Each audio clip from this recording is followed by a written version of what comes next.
Pemirsa, sidang lanjutan kasus pembunuhan berencana terhadap Yosua Huta Barat dilanjutkan hari ini di Pengadilan Negeri Jakarta Selatan dengan menghadirkan terdakwa Richard Eliezer Pudihang Lumiu. Agenda sidang hari ini, Jason, adalah mendengarkan keterangan 12 orang saksi dari pihak korban. Betul, dan informasi terkini jalannya persidangan akan dilaporkan reporter Lis Pratiwi langsung dari Pengadilan Negeri Jakarta Selatan. Selamat siang, Lis Pratiwi. Apakah sidang sudah kembali dilanjutkan dan giliran siapa saat ini yang memberikan keterangan, Lis? Lis Pratiwi sudah tersambungkah bersama kami? Baik, pemirsa, nampaknya kita mengalami kendala komunikasi. Nanti kami akan sambungkan lagi kepada Lis Pratiwi. Namun, pemirsa, 12 saksi dihadirkan dalam sidang terdakwa Richard Eliezer Pudihang Lumiu dari rangkaian sidang kasus pembunuhan berencana Nofriansah Yosua Huta Barat. Banyak hal yang menarik untuk disimak dalam persidangan kali ini dan kita akan tanyakan langsung kepada pakar hukum pidana Asep Iwan Iriawan. Selamat pagi, salam sehat Kang Asep, selamat siang. Selamat siang dua-duanya di studio, Kambo maupun Palen. Baik, Kang Asep, ada yang menarik dalam persidangan kali ini karena tadi sudah sempat ada yang bisa mendengarkan audionya kemudian ditutup lagi. Kalau sesuai dengan aturannya, apakah ini memang tidak boleh diperdengarkan atau bagaimana Kang Asep?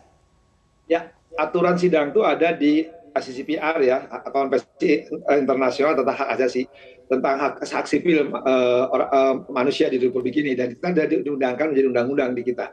Artinya di situ dibuka tidaknya sidang terserah ketua majelis, kemudian aturan Mahkamah Agung. Kalau di awal dikatakan bahwa sidang terbuka, dinyatakan terbuka untuk umum, kemudian tidak hanya video dan audio, harusnya konsisten. Kan kita pernah lihat di kasusnya cyanida itu kan, di samping video ada juga audio, tapi di sidang lain juga agak berbeda. Nah sekarang kan timbul pertanyaan publik, kenapa ya videonya ada tapi audionya nggak ada? Nah kita seperti nonton ya nggak ada itunya, gitu, suaranya percuma juga kalau lihat gerak-gerik tubuh tapi tanpa suara. Yang kita perlukan itu karena pernyataan ya. Pernyataan-pernyataannya, kesaksian-kesaksiannya akan disesuaikan dengan kesaksian satu sama lain. Itu catatan pertama. Yang kedua, yang lebih menarik lagi dalam persidangan ini, justru ya ketika dihadir 12 orang, sidang yang pertama ini dihadirkan dulu pengacara dari keluarga korban. Nah, ternyata juga ada yang menarik juga, ya, kalau dia sekarang lihat bagaimana adanya sikap ya, keberanian mengakui kesalahan pertobatan bahasa sederhananya, dan dia konsisten, yaitu dilakukan oleh terdakwa E meminta maaf baik langsung dan tidak langsung. Hari ini melakukan sungkem kepada orang tuanya E. Dan ini sekiranya walaupun tidak acara dalam sidang, tapi perlu kita apresiasi bahwa ada sesuatu secara kemanusiaan, secara humanis dilakukan oleh terdakwa. Baik, Kang Asep, sebenarnya kalau kita kerucutkan lagi, apa yang dikhawatirkan sehingga kemudian jalannya persidangan ini harus dilakukan setengah terbuka, bisa dilihat gambarnya, tapi secara audionya tidak bisa didengarkan? Memang di KUHP dikatakan supaya tidak satu berhubungan satu dengan yang lain. Artinya keterangan saksi dalam keadaan bebas, supaya lain tidak ngintip lah, tidak nyontek gitu. Tapi kan sekarang dengan kecanggihan teknologi, orang bisa mengikuti, orang bisa menyiarkan. Artinya katakan 12. 12-nya yang satu ini kan tadi lama dari jam berapa sampai jam berapa. Yang 11 kan bisa nonton TV karena diulang lagi. Jadi itu hal yang percuma. Kalau menurut saya, jadi sejak awal terbuka ya terbuka aja seperti cyanida.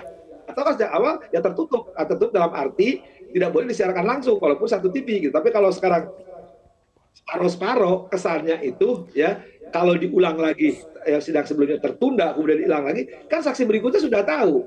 Nah artinya ada sesuatu yang menurut saya kemubajiran, hal-hal yang percuma gitu. Terbuka juga nggak ada masalah kok kalau misalkan orang-orang menyaksikan semua, daripada nanti orang-orang pada ngikutin ke ruang sidang pengadilan yang tidak cukup ruangannya, penuh ruangan itu. Baik, Kang Asep, kalau sebelumnya kita lihat di persidangan sebelumnya Eliezer juga sempat ngotot hadirkan saja Verdi Sambo, Putri Chandrawati terlebih dahulu. Tapi kita lihat sekarang yang dihadirkan lebih awal adalah keluarga dari Yosua. Apa pertimbangannya kalau dari sudut pandang Kang Asep? Ya, yang pertama bahwa yang membuktikan itu adalah jaksa mengajukan dakwaan, dia harus membuktikan. Tapi kan semua persoalan ini di khusus perkara dia mengakui perbuatan saya pelaku yang membunuh, tapi atas perintah jabatan. Makanya langsung dia menantang di awal sidang. hadirkan PS, FC, RR, KM. Artinya karena dia yang menyuruh dia, artinya supaya selesai. Karena kalau sekarang kan ketika dihadirkan dari, memang betul KUHP mengatur yang diperiksa adalah pelapor atau keluarga ya dari pihak korban. Cuman masalahnya ini kan sudah, fakta ini kan sudah diakui karena unsur 340 barang siapa dengan sengaja menghilangkan nyawa orang lain atau merampas nyawa orang lain. Merampas nyawa orang lain sudah diakui, fakta ini tidak terbantahkan. Artinya cukup keterangan yang berarti bahwa ada jenazah. Tapi yang lebih penting adalah kenapa dia lakukan ya penembakan itu karena perintah. Makanya betul yang dikatakan pengacaranya saudara Roni, hadirkan aja langsung.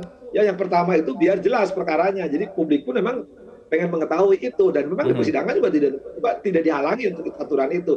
Cuman ketika jaksa maupun hakim mengizinkan dari keluarga korban, ya kita hormatilah itu aturan itu. Baik, Kang Asep, 12 saksi yang dihadirkan ini kan dari sisi korban. Mereka tidak melihat secara langsung kejadian yang terjadi di TKP atau di Duren 3. Nah, sebenarnya poin-poin penting apa yang paling ditunggu di dalam persidangan ini yang nantinya akan bisa diungkapkan di persidangan? Unsur pembunuhan itu adalah menghilangkan atau merampas nyawa orang lain. Nah, unsur ini yang mau dikejar, salah satu unsur. Jadi, oh betul ada kehilangan jiwa, kehilangan nyawa dirampas. Nah, ini keluarga ini yang membuktikan, keluarga kami kehilangan. Bahkan nanti akan sedikit agak jauh di perencanaan. Karena nanti akan nampak kalau lihat ikuti penjelasan dari kuasa hukumnya keluarga korban, ya ada pembicaraan, ada keterangan dari pacarnya almarhum dan sebagainya. Ini pasal-pasal ini akan tersimpan untuk mengunci nanti keterangan kelompoknya FS ini kan, yang orang itu apakah konsisten atau tidak, bersesuaian atau tidak. Ya, karena misalkan gini, faktanya bahwa ini pembunuhan direncanakan. Nah, tadi ada komunikasi, ada jeda waktu, ya ada sesuatu yang memang harus dibuka, tapi akan dikunci dulu. Ini teknisnya jaksa bagaimana untuk membuktikan ya bahwa 12 ini punya peran masing-masing, walaupun pada intinya membuktikan kehilangan nyawa keluarganya. Tapi ada komunikasi misalkan dengan pacarnya, kemudian jenazah datang juga bibinya yang melihat, betul orang tuanya belum melihat.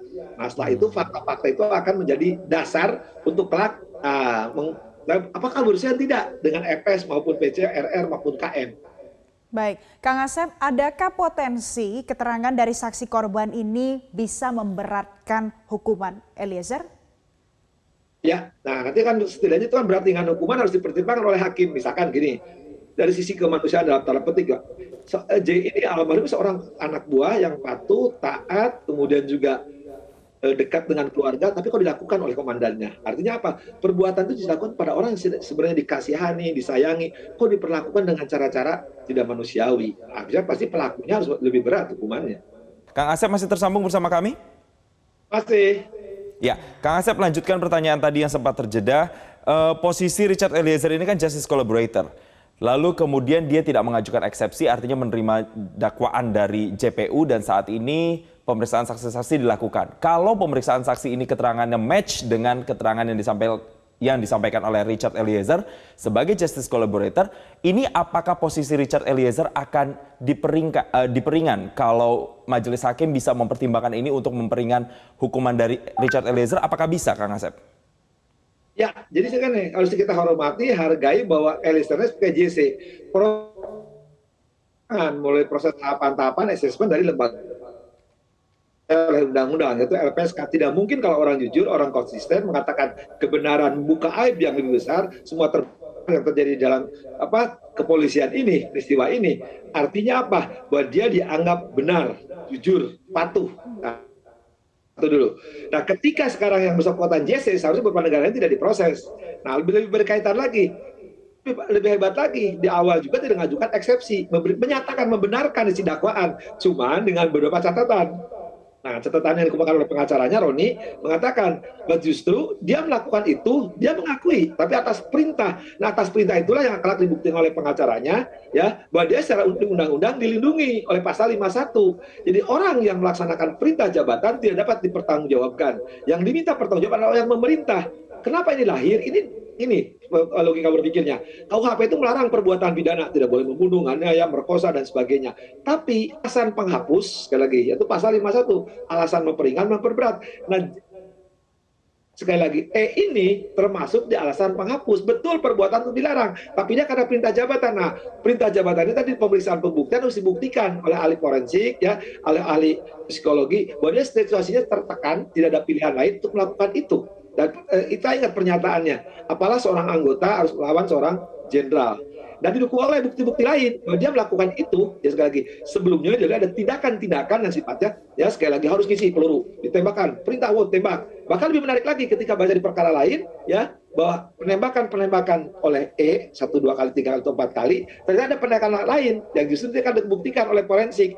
Apakah kesesuaian MS, PC, RRKM ini konsisten atau enggak? Karena faktanya nanti hasil forensik, hasil balistik akan membuktikan bagaimana perbuatan itu dilakukan. Penembakan itu tidak hanya dari depan, ternyata juga ada dari belakang kepala tembus di depan, di muka atau di hidung. Jadi artinya apa?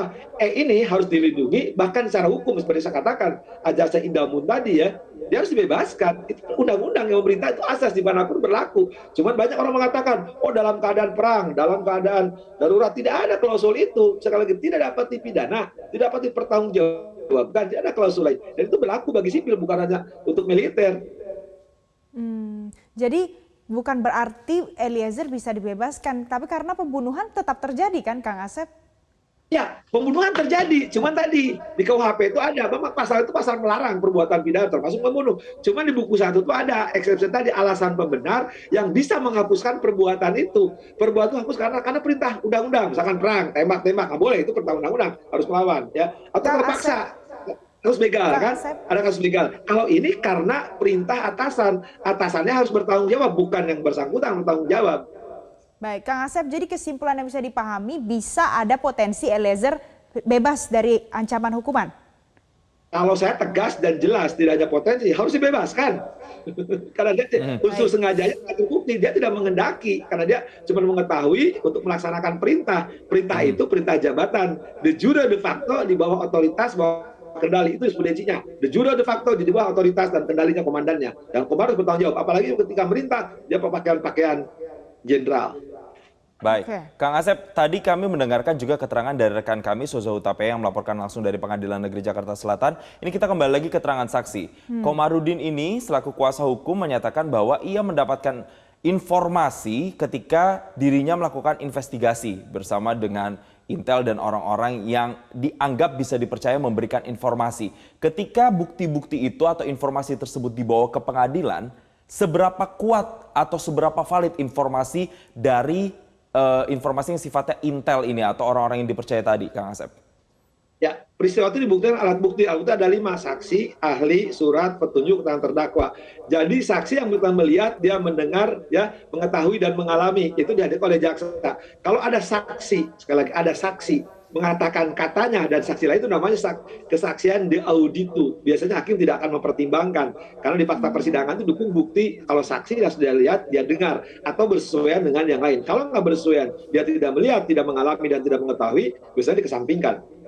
Baik, jadi kalau seandainya akan mempertimbangkan ataupun ingin menelusuri lagi lebih lanjut keterangan dari yang disampaikan Kamarudin itu, yang bersangkutan harus datang dan bersaksi di persidangan, begitu Kang Asep? Iya, karena nggak boleh. Audit itu katanya orang, kata orang lain, berarti dia nggak lihat, itu nggak boleh itu. Itu saksi udah auditu namanya. Tidak pasti dikesampingkan. Harus dia lihat, dia dengar. Tapi kalau dia tidak lihat, tidak dengar, tapi bersesuaian dengan keputusan Mahkamah Konstitusi, baru itu akan dipertimbangkan. Tapi kalau dia menyebut nama-nama dan itu tidak ada faktanya, tidak ada buktinya, tidak bersesuaian dengan alat bukti lain, ya pasti dikesampingkan. Baik, Kang Asep, karena kita keterbatasan waktu, sebenarnya banyak hal yang ingin kami tanyakan, apalagi terkait nanti ada terdakwa yang juga menjadi saksi, kemudian pasti akan ada counter keterangan yang akan nanti terjadi di dinamika persidangan ini. Masih rally-nya masih akan panjang, kita akan sama-sama masih tunggu bagaimana nanti jalanan persidangan ini berlangsung. Terima kasih Kang Asep Iwan Iriawan telah bergabung bersama kami di Newsline dan selamat kembali beraktivitas.